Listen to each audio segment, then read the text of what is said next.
Business News.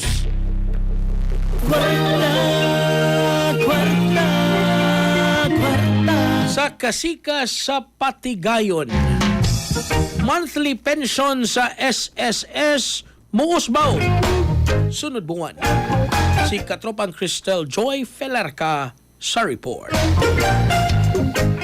Makadawat ang mga pensioners og mas taas nga monthly pension sugod Hunyo tuig 2026 human giimplementar sa Social Security System kon SSS ang ikaduhang tranche sa pension reform program niini. Imbis nga sa Setyembre pa ipatuman, sugda na sa Hunyo ang paghatag sa gi-adjust nga pension sunod sa direktiba ni Presidente Ferdinand Bongbong Marcos Jr.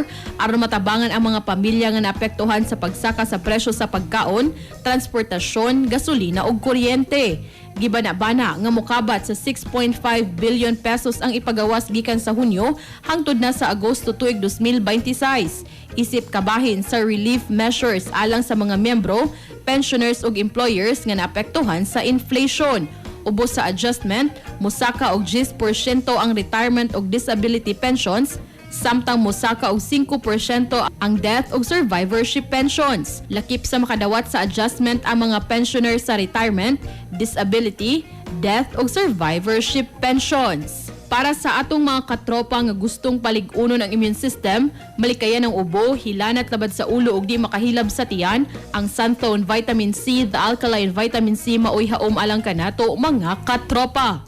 Alang sa nagkaiusang Pilipino para sa Pilipinas, kininyong katropa Cristel Joy Felarca, XFM News. Kasikas Express Balita. Santhone Plus Gold, mapalit sa mga butika sa inyong lugar.